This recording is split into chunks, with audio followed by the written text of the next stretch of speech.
Well, we spent the first 2 entries in this retrospective talking about the Disney villains in the classic shorts, but now we're moving up to the feature-length film villains, the big leagues. This isn't me trying to sell characters like Pete and the Big Bad Wolf short, but the amount of threat you can convey in an 8-minute cartoon versus an entire movie is of course a very different thing. And Disney started off strong with the evil queen from Snow White and the Seven Dwarfs. Like I did with the Big Bad Wolf, before we discuss how Disney portrayed her, let's look at her origins. The Snow White story first appeared in the Brothers Grimm collection in 1812. Almost everyone is somewhat familiar with that story, but for the sake of this video, the fairy tale concerns a beautiful young princess named Snow White and her wicked stepmother, the vain queen. The queen has a magic mirror that can only speak truthfully, and the queen uses this godlike ability to boost her self-esteem. She always asks who the fairest in the land is, since the answer is usually her. One day, Snow White is named the fairest, and the queen has her sent into the forest with her huntsmen to be killed. The huntsman cannot do it, and sends Snow White into hiding with 7 friendly dwarves deep in the woods. Upon learning Snow White is still alive, the queen tries to get the job done herself and re-secure the title of fairest in the land. Over the years, Disney has been known to sanitize the darker aspects of the stories they've adapted, but their Snow White movie is pretty true to the original text, with only a few things changed. For one thing, the queen asks for Snow White's heart in the movie as proof that she is dead, and in the story she asks for Snow's lungs and liver, and then she cooks and eats them. Of course, they are actually the body parts of a wild animal, but either way, that's pretty creepy. Then again, in the Disney version she has it kept in a jewelry box as a morbid trophy, which isn't much lighter, honestly. The way that the queen appears to kill Snow White is of course with the iconic poison apple, but the original fairy tale has her try 2 other murder methods first. The first is a lace that she ties around Snow White's waist, cutting off her circulation. The second is a poison comb that she puts in Snow's hair. Not sure how that one works. Does she plunge the comb in her head? Is it so poisoned that just touching her hair is fatal enough? Never understood that one. Both times, the dwarves are able to revive Snow White. It should be noted that the queen disguises herself as a different old woman for each murder attempt, but by the last time, Snow should really know better, rule of 3 or not. The final big difference is the queen's fate. In the Disney movie, she falls off a cliff and for good measure gets crushed by a boulder a second later, and her body is presumably devoured by vultures. The fairy tale has her initially get away with the poison apple ploy, but is then told that the prince's new bride is the fairest. The queen goes to get a look at the bride, only to discover at the wedding that the bride is, of course, Snow White.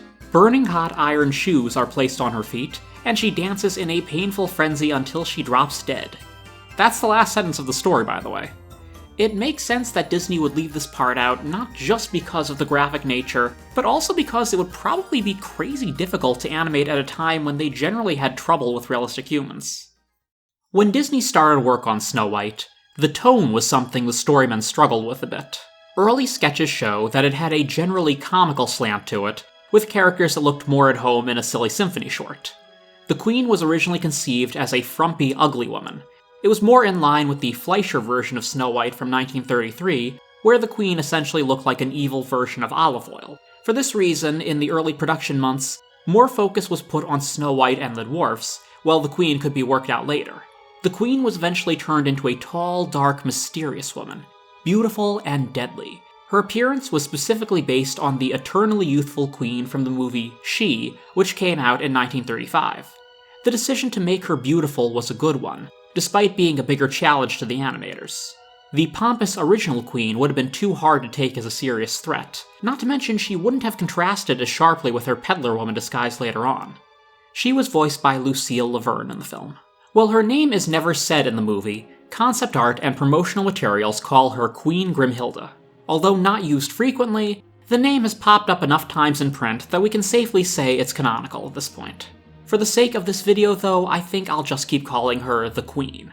On that same note, her disguised form has been called the Wicked Witch, the Hag, and the Peddler Woman, and I'm going to stick with calling her the Witch here. The Queen is driven by 2 things: vanity and jealousy. At the beginning of the story, she is shown first learning that Snow White is the fairest of all. While she's probably had rivals in the past, this one really hits close to home, since the opening narration states that she's been worried this might happen for a while. It is her hatred for Snow White that drives the entire story. Of course, it's not just Snow White's outer beauty that makes her the fairest, but rather the addition of her immense inner beauty. The Queen seems to be aware on some level of Snow White's kindness, since she later uses it as a way to manipulate the princess into letting her in the dwarf's cottage. Of course, the Queen probably sees this kindness as a weakness, rather than a strength. While we only ever see one of her guards, specifically the huntsman, it's made very clear that the Queen commands great authority over her kingdom and rules through fear. The skeletons that litter her dungeon are most likely past victims of specifically hers that she keeps around as mementos. Otherwise, there's no practical reason to keep the bodies around for that long. Even the dwarves, who live isolated in the woods, know of her reputation and her dealings in the black arts. She knows everything. She's full of black magic. She can even make herself invisible. It's not clear if the whole kingdom knows of the extent of the Queen's powers, but I imagine it's sort of an open secret. Of course, there's the famous magic mirror on the wall, but there's also the Queen's underground alchemy lab, full of spellbooks and magic potions for evil intentions. I feel like her transformation abilities in the poison apple are only the tip of a very disturbing iceberg. The movie actually leaves a lot of things up to the audience to fill in the blanks on. The Queen gets very little interaction with the other characters, especially in her normal form. We see her conversing with the magic mirror and the huntsman, but the only time we ever see her directly interact with Snow White is when she's disguised as the witch. This adds to the coldness of the Queen, who has pretty much emotionally isolated herself from everyone. Snow White is confused when the huntsman tries to kill her, but when it's revealed to her that it's on the Queen's orders, she's understandably upset, but not all that surprised. Even when completely enraged and consumed by hatred, which is pretty much her default state, the Queen always feels like she's holding back a lot of outward emotion to keep up appearances. When she transforms into the witch, she can finally let loose for once. There is lots of evil cackling and open displays of malice. It's appropriate that she meets her grim end this way, dying as she always truly was. Despite setting the standard for all the villains to follow, the Queen had even more evil deeds that ended up never making it into the final film, if you believe that. A common criticism of Snow White and the Seven Dwarfs is the character of the prince, or lack thereof. He appears briefly at the beginning and ending, but does not really get a chance to develop at all, acting more as a plot point. For all the jabs made at Snow White's sometimes over-the-top sunny disposition, you can't deny that she has more of a defined personality than some other Disney princesses made in Walt's lifetime, Cinderella and Aurora. The prince, however, is as generic as they come. However, a large subplot was envisioned involving the prince and the Queen. When the prince and Snow White meet, they have their one-song duet as the Queen looks on in jealousy. This, along with the magic mirror's revelation, is what inspires the Queen to order her huntsman to kill Snow. The original idea was that after the duet, the Queen was going to take it one step farther and have the prince captured by her guards and chained up in the dungeon. At some point, the Queen was going to propose to the prince herself, and it would be revealed that at least one of the skeletons in her dungeon was once a prince as well. Not only that, but the dead prince would have been named Oswald after the rabbit character that Walt Disney had lost the rights to. When the Queen transformed into the witch on her way out, she would have gloated to the prince of her apple plan, and then for good measure started flooding the dungeon to kill the prince too.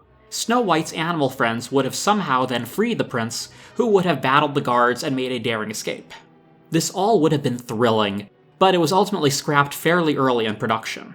The elaborate battle sequence was deemed too difficult to animate at the time, although the idea was eventually used much later on in Sleeping Beauty. Outside of some wonderfully moody concept art, no animation has been released of the scene, if any attempt was ever even made. In a promotional comic, however, the scene was used, albeit a bit less involved than it had been planned. Given Snow White's legacy, there has been plenty of media based on the film over the years, so now we're going to have a look at the different interpretations of the Queen. In 1979, a stage adaptation of Snow White premiered at Radio City Music Hall in New York. While pretty much all the details of the movie remained, there were new elements added as well, including a few new songs, although none for the Queen or her associates, and some new characters. A scene at the beginning showed the king marrying the Queen, who has come from the exotic land of Shitan, which appears to have a Middle Eastern aesthetic to it, particularly Turkish. The Queen was played by Anne Francine, who spends most of the marriage ceremony looking as evil as ever, not really making much of an effort to conceal her villainy. The king comes off as hilariously oblivious, something we'd see in other Disney movies later on. One thing I pride myself on, Jafar, I'm an excellent judge of character. Oh, excellent judge, yeah, sure. Not. Another detail that is expanded on is Snow White acting as a servant for the Queen. In this version, the king does not die, so the Queen orders her lady-in-waiting, Luna, played by Yolande Bavan, to take her to an impoverished village and put her to work there, lying to the king that Snow White has traveled to see Khitan instead. The Queen vows to make a hag of Snow White, which of course sets up ironic foreshadowing for the Queen's later disguise. The witch version of the Queen was played by Charles Hall, who also voiced the show's Magic Mirror. In a television special filmed in 1987 for the film's 50th anniversary, the Queen was played by Jane Curtin. Here she casts a spell on Grumpy to sow the seeds of discord among the dwarves, spitefully wanting to convince them to retire from being dwarves, I guess. With the help of the special's host, Dick Van Dyke, the dwarves are, of course, convinced to keep being, dwarves. Sure. Other live-action reinterpretations of the Queen include Regina, played by Laura Parrilla for the Once Upon a Time series, and a version seen in the first Descendants movie played by Kathy Najimy. This movie franchise focused more on her daughter Evie, played by Sophia Carson, and the other villain offsprings. The 7D cartoon offers a fun, cartoony reimagining of the Snow White world, focusing on the Seven Dwarfs. The Queen has been replaced by a witch named Hildy Gloom, voiced by Kelly Osbourne, and her husband Grim Gloom, voiced by Jess Harnell, their names of course being a reference to Grimhilde. With Hildy being a temperamental spoiled brat, and Grim being her dim-witted yes-man who doesn't come off as nearly as evil, the Glooms remind me a bit of Team Rocket from the Pokemon anime. Just imagine if Jesse and James were married, and you'll get the idea. Of course, you'd also have to imagine that James was straight, which would take a lot of brain straining, but that's what hypothetical situations are for. In the printed world, 2 separate books were written about the Queen's backstory, 2009's Fairest of Them All, and 2019's Mirror Mirror. As I said in previous videos, there are thousands of Disney comic stories out there, and although the majority focus on classic characters like Mickey, Donald, and Scrooge, there are plenty of movie-based ones as well. Interestingly, the Queen's appearances in the comics seem to vary on the country they originated from. The comics that have been written in the United States have her appear almost exclusively in her witch form. There is rarely any reference to her royal status, and she appears to have lost her castle, instead often seen operating from an old shack or an abandoned dungeon.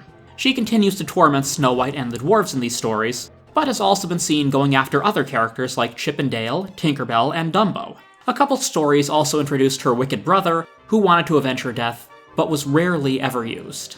Italian comic artist Romano Scarpa wrote a lengthy series of sequels to Snow White and Seven Dwarfs, expanding on their universe in a way that felt true to the original movie, but also had his own dark style with some cool occult imagery. The Queen was shown in her beautiful standard form in these stories, and in one tale, she was even approached by Jiminy Cricket, who offered to be her conscience. Jiminy, if you'll recall, appeared to always have a thing for human women, and was explicitly stated to harbor feelings for the Queen in this story. A handful of Scarpa Snow White stories were released a few years ago in English for the first time. I'll put an Amazon link in the video's description for the book, because it's a really enjoyable read, and I hope that if enough of us buy it, Disney will translate more of his stories. The Queen has made some appearances in video games as well. In the Disney Villain's Revenge computer game, for example, she and a few other bad guys get a chance to rewrite the endings to their stories, so they get their own twisted victories, and the player must team up with Jiminy Cricket to set things right. In the Snow White section, the Queen, voiced by Louise Chamis, has succeeded in poisoning the princess and capturing the Seven Dwarfs. While she works on making 7 more poison apples to feed them, the player must use her magic potions to conjure up the prince to save the day. Time is of the essence, however, because as the player works on casting the right spell, the Queen will put the dwarves to sleep one by one. In Kingdom Hearts Birth by Sleep, the Queen, voiced by Suzanne Blakesley, appears in the dwarves' woodlands world. Terra, one of the player characters, encounters her in her castle, where she agrees to help him on his quest to find his master Xehanort, if he brings her Snow White's heart, which Terra ultimately refuses to do. Later, another player character, Ventus, briefly encounters her as the witch, unaware of her evil nature. Rather surprisingly, the Queen is never battled in the game, instead dying off-screen. The Disney theme parks have also naturally provided a good home for the Queen, most frequently in Fantasyland. Her appearances in the Snow White Dark Ride over the years have given it a reputation for being one of the surprisingly scariest attractions in the Magic Kingdom, especially for young children. Snow White's adventures opened with the rest of Disneyland in 1955. The witch stalked the riders for the attraction's second half, appearing first as a shadow on the dungeon wall, then at her cauldron a moment later, working on the poison apple. She emerged from behind a column after that, offering the apple to riders, and offered it to them again in the doorway of the dwarf's cottage. Finally, the riders passed under her as she stood on a cliff, preparing to drop a boulder on them. Not counting her shadow, the witch appeared 4 times in the ride, while the dwarves and the forest animals appeared only once. Snow White didn't appear at all. Walt Disney World was not to be outdone, however, and when that park opened in 1971, their version of Snow White's adventures was even scarier, and the Queen/Witch appeared twice as many times. The dwarves and animal friends again only appeared once, and Snow White was once again a no-show. First, the Queen would peer down at you from her window as you entered her castle. Inside, she would be standing with her back to you facing the mirror. She would turn around as your car passed her, transforming into the witch. The effect was simple, but probably scared a lot of first-time riders, regardless of their age. The witch was next seen at her cauldron, and then came racing around the corner on her boat less than a moment later. The witch appeared to take a breather at this point, and the riders' journey continued through the haunted forest, with only scary trees and log alligators to menace them. However, the witch got her second wind and came back with a vengeance for the final section of the ride. Inside the dwarf's cottage, the witch appeared in the window, holding out the apple. The cars fled out of the cottage and back into the forest, where the witch could be seen cackling at them from a tree. The finale took place in the diamond mine, where the witch first tried to knock out a support beam to cause a cave-in. When this didn't work, she attempted to topple an enormous diamond onto the riders, and based on the cartoon star effects seen as they departed, it appeared that she actually succeeded. In this version of the ride, the witch was voiced by Ginny Tyler. There was no background music in the ride itself, and most of the soundtrack consisted of ambient noises and the witch's omnipresent cackling, giving riders the feeling that she was around every corner. And in fact, she often was. Later versions of the ride had Louise Chamis providing the voice. Both the California and Florida rides were very effective at being thrilling, maybe a little too effective. They would receive makeovers in the later years, Disneyland's in 1983 and Disney World's in 1994. These remade versions were still frightening to younger guests, but there was more of an effort to lighten things up and focus on Snow White herself and her friends. The figures of the witch were redone to make her look a little more like her movie counterpart. As you can see from the pictures and footage I've used of the original rides, her early figures didn't look 100% like the movie witch, instead almost feeling like weird foreign knockoffs. This was a case where the off-model cheapness actually enhanced the experience, with her wild hair and yellowish skin making her look even creepier. Tokyo Disney and Disneyland Paris would get their own Snow White attractions, which were based on the remodeled versions of the ride, now called Snow White's Scary Adventures, despite being, well, less scary. The Tokyo version, though, does retain some of the initial creepiness, and includes the ending with the witch appearing to kill you. In 2012, the Disney World version of Snow White's Scary Adventures closed to make way for Princess Fairy Tale Hall, but a new Snow White attraction opened nearby in 2014. The Seven Dwarfs Mine Train features only one appearance of the witch at the end, but the animatronic they used is pretty darn impressive. In Shanghai Disneyland, the Queen appears in an interactive walkthrough attraction called the Once Upon a Time Adventure. Guests see a CGI version of her appear in the magic mirror and then transform into the witch. They appear to be able to interact with her cauldron as well, although I haven't experienced it for myself, and it's a little hard to tell what's going on in most of the videos I found. One of the most interesting Disneyland appearances the witch made was in a few shops over the years. A life-sized witch figure was created for the windows of the Main Street Emporium in 1975, and the next year, she was given a small range of motion and dialogue. She was placed in a cage and would beg guests to let her out, promising to teach them spells if they did. The caged witch was moved around a few times, and was spotted in Le Baton Rouge in New Orleans Square and the Villain's Lair in Fantasyland over the years. Despite her being around until the early 2000s, I can find very few pictures or videos of the figure. I hope today she's safe in the archives, or is being used as a really great Halloween decoration somewhere. In 1987, a live show for Snow White's 50th anniversary was staged at Disneyland called Singin', Dancin', HEIGH-HO. It featured a dance number by the witch, the scary trees, and a lot of spiders. The same number was featured in the One Man's Dream show in Tokyo Disneyland for a while as well. The most notable live show appearance the Queen has had, however, will probably always be Fantasmic. Fantasmic is a nightly show at the parks where we see into Mickey's dreams, consisting of elaborately staged montages from Disney movies. Halfway through the show, the Disney villains essentially pull a collective Freddy Krueger and invade his dream, turning it into a nightmare. Although it is ultimately Maleficent who acts as the final boss for Mickey to defeat, the one who starts the takeover in the first place is the Queen. The Disney World version even has her transform into the witch before the audience's eyes, while the Disneyland version has her in her witch form from the start. A staple of Disney villains over the years has been their henchmen. Generally, the henchies are portrayed as comic relief incompetence, but this is not always the case, especially in the earlier films. None of the Queen's associates that we see, for example, are incompetent, nor are any of them technically evil. The Magic Mirror, first on the list of sidekicks, is neither evil nor good. He exists in the story as a tool of the Queen's and is even called the slave in the mirror at one point. He only obeys and answers the Queen truthfully because he is forced to. Despite only having a very small amount of screen time, the Magic Mirror has remained one of the most iconic images from the movie. His creepy, otherworldly mask-like face, the emotionless delivery of his dialogue, and the fact that he's one of the first characters the audience sees all contribute to this. The fact that he was so memorable caused him to be brought back in other media in a rather prominent role. However, his personality was largely defined by his neutrality in the original film. There's not a lot you can do with a character like that, so his later appearances took his character traits in different directions. In the Walt Disney Presents anthology series in the 50s, the Mirror was played by Hans Conried. Rather than having an animated version, Conried was heavily made up and acted out the scenes. Conried was a wonderful character actor and played the Mirror in an over-the-top flamboyant manner that he was known for. We'll see more of him later when we get to Captain Hook.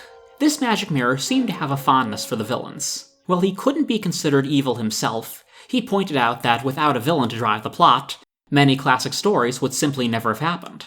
In the 1998 sing-along tape Happy Haunting, this version of the Mirror appeared again, with Corey Burton playing the part and doing a dead-accurate Conried impression. The Mirror was a friendly prankster here, helping kids have a fun Halloween party in the Haunted Mansion. His good side was also highlighted in a Disneyland stage version of the fairy tale, Snow White, an Enchanting Musical. This half-hour version of the show ran from 2004 to 2006, and featured a huge mirror, whose face appeared to be made of glass. His footage was all pre-recorded, and he was voiced by Patrick Stewart. Although he was still forced to help the Queen, he did express some concern for Snow White, which is more than he did in the movie.